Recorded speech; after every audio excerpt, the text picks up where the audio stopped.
नमस्ते, I am Deepali Goyal. स्वागत है आप सभी का टारगेट गुरुकुल पर। तो स्टूडेंट्स, आज की सेशन में हम लोग मिले हैं दीनदयाल उपाध्याय गोरखपुर यूनिवर्सिटी का डिस्कशन करने के लिए। आप लोगों की डिमांड थी कि मैम एक बार दीनदयाल यूनिवर्सिटी के बारे में बता दो। तो आज के सेशन में हम डिस्कस करेंगे कि कब होने वाला है दीनदयाल यूनिवर्सिटी का एग्जाम, कब उसके फॉर्म फिलिंग चल रही है, रिजल्ट कब आएगा, कौन कौन से सब्जेक्ट के लिए ये पेपर होता है, इस यूनिवर्सिटी में कौन कौन से कोर्सेज हैं, आपको कितनी सीट मिलेंगी, हर एक चीज़ के बारे में डिस्कस करेंगे।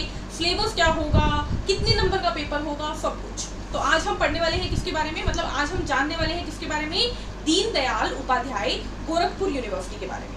ठीक है स्टूडेंट्स, तो सबसे पहले तो मैं आपको ये बता दूं कि बहुत ही अच्छी यूनिवर्सिटी है, सारा इंफ्रास्ट्रक्चर इसका बहुत अच्छा है, लाइब्रेरी है इसके पास, हॉस्टल अच्छे हैं, इसकी लैब्स बहुत अच्छी है, तो आपको अच्छी स्टडी मिलेगी यहाँ पे।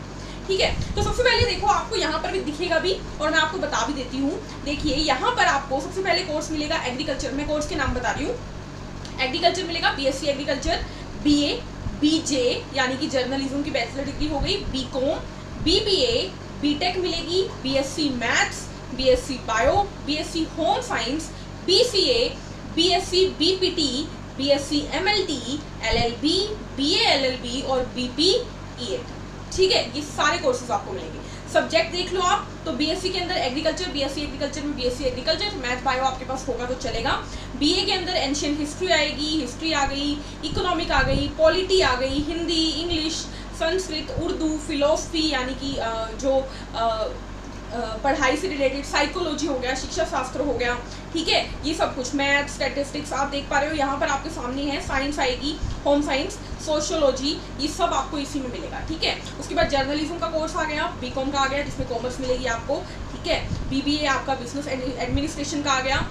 बीटेक के अंदर आपके पास ऑप्शन है computer science, electronic and communication, mechanical, IT and communication. ठीक है, 4 आपके पास सब्जेक्ट हैं इसके अंदर। बीएससी के अंदर आप मैथ, फिजिक्स, केमिस्ट्री उठा सकते हो, math, physics, electronic, math, physics, statistic, math, physics, computer science, इस तरीके से आपको बहुत सारे ऑप्शन मिलेंगे, आप देख पा रहे हैं यहाँ पे। ठीक है, इसी तरीके से बीएससी बायोलॉजी के अंदर आप बॉटनी, जोलॉजी, केमिस्ट्री इकट्ठे उठा सकते हो, botany, zoology, defence and strategic study उठा सकते हो, माइक्रोबायोलॉजी उठा सकते हो, बॉटनी को स्किप करके जोलॉजी, केमिस्ट्री और माइक्रोबायोलॉजी उठा सकते हो। तो इस तरीके से आपको ऑप्शंस मिलेंगे। ठीक है, उसके बाद बात कर लेते हैं बीएससी होम साइंस। बाकी के जो कोर्सेज है उसमें कोई सब्जेक्ट नहीं है, वो जनरल रहेगा। ठीक है, ओके। एप्लीकेशन शुरू कब हुई, तो 1 अप्रैल से एप्लीकेशन शुरू हो गई थी, खत्म कब होगी, 31 मई को खत्म हो जाएगी।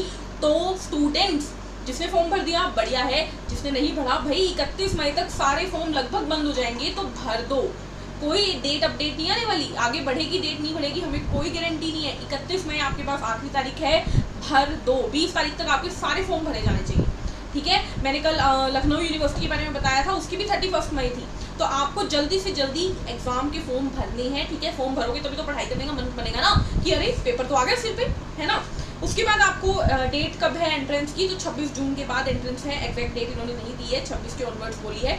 रिजल्ट उसके बाद आ जाएगा, एग्जाम के तुरंत बाद, ये कह रहे हैं कुछ टाइम में ही आ जाएगा। ठीक है, उसके बाद यहाँ पर फीस अगर फॉर्म की बात की जाए तो जनरल और ओबीसी के लिए 800 है, SC ST के लिए 400 रुपये है। ठीक है, ये सारा कुछ आप यहाँ पर देख पा रहे हैं। नेक्स्ट आपको मैं बता देती हूँ क्या इसके बारे में, पेपर के बारे में बता देती हूँ। देखो 100 क्वेश्चन मिलेंगे, हर क्वेश्चन 2 नंबर का होगा, यानी कि 200 नंबर का पेपर होगा, विदाउट नेगेटिव मार्किंग होगा, यानी कि कोई भी नेगेटिव मार्किंग नहीं है। कुछ ना कुछ रिजर्वेशंस चली रही है, वुमेन्स को भी इवन इसमें रिजर्वेशंस हैं।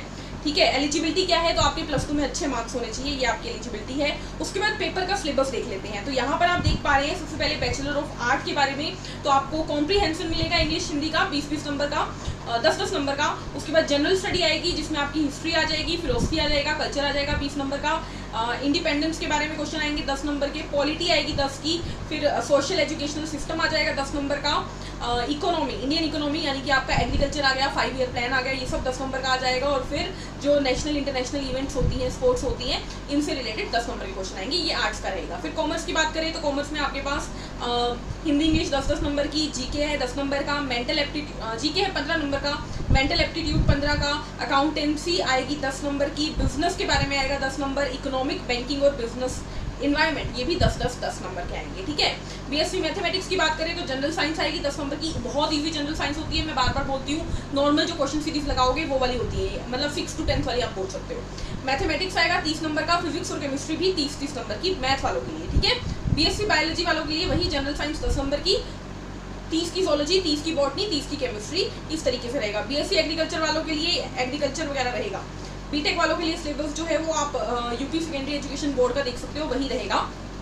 उसके बाद बीबीए के बारे में वही general English, GK, mathematics, business organisation, preliminary, economics, business environment, banking, ये सब रहेगा। तो आप यहाँ पर देख सकते हो। बीसीए वाले भी देख लोगे, बीएससी एमएलटी सब आपको दिखाई दे रहा है, ठीक है। चलिए, इसके बाद आपको अच्छा एलएलबी का थोड़ा डिफरेंट रहता है, बस वो देख लीजिएगा। एलएलबी में 20 क्वेश्चन लैंग्वेज कॉम्प्रिहेंशन आएंगे, 30 क्वेश्चन जनरल अवेयरनेस और करंट अफेयर के आएंगे। तो जनरल अवेयर हो जाओ भाई, पिछले आपको 6 महीने का सब कुछ पता होना चाहिए। Logical and mental ability 30 number की और एप्टीट्यूड 20 नंबर का। अच्छी खासी रीजनिंग आपको चैनल पे करवाई जा रही है, आप देख सकते हो, ठीक है। उसके बाद स्टूडेंट क्या बताया जा रहा है यहाँ पर, ये सारे यूजी कोर्सेज है, यूजी के बारे में मैं बता रही हूँ, ठीक है। और कुछ रह गया बताना।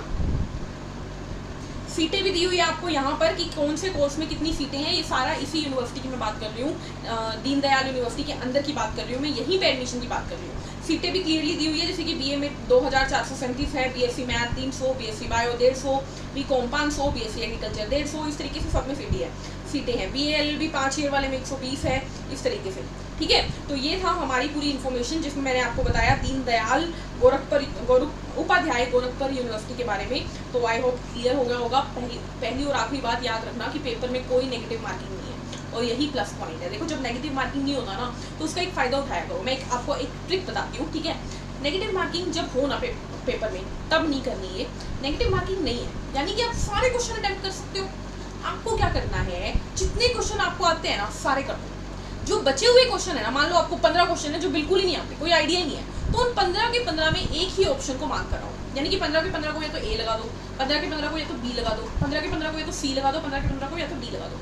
डेफिनेटली गारंटी के साथ ले लो 15 में से 5 क्वेश्चन आपके तुक्के से ठीक होंगे, ठीक है। तो ये जो तरीका है ये काम कर जाता है, ठीक है। क्योंकि देखो, सीधी सी बात है ना, ABCD चारों ऑप्शन लगभग इक्वली डिवाइडेड होते हैं। तो आप ये देख लो या तो कि आपका कौन सा आंसर सबसे कम आ रहा है ऑप्शन में, उसी ऑप्शन को सबसे ज्यादा टिक कर दो। अभी कभी ये मत करना कि 15 क्वेश्चन है, 15 के 15 नहीं आते, किसी में ए, जय माता दी ए है, जय माता दी डी है, जय माता दी बी है। ये मूवी में ही ठीक होता है, रियल लाइफ में ठीक नहीं होता, ठीक है। तो आपको करना क्या है, लग जाना है प्रिपरेशन में हमारे साथ। हम लोग आपको चैनल पे क्वेश्चंस दे रहे हैं, थ्योरी दे रहे हैं, पढ़ो साथ साथ में और करो, ठीक है। पढ़ो, करो, और चैनल को सब्सक्राइब करते हुए जाना अगर पहली बार आए हो तो, और नोटिफिकेशन आपको सारी मिलती रहे इसीलिए। और टेलीग्राम को ज्वाइन कर लो, इंस्टाग्राम को ज्वाइन कर लो, सारी इन्फॉर्मेशन आपको टाइम टू टाइम मिलेगी। कोई और इन्फॉर्मेशन चाहिए हो तो कमेंट में लिख देना, आपको मिल जाएगी। हम हाजिर हो जाएंगे आपकी सेवा में। मिलते हैं नेक्स्ट सेशन में, तब तक के लिए पढ़ते रहिए, मुस्कुराते रहिए, खुद का ध्यान रखिए, और बाय बाय।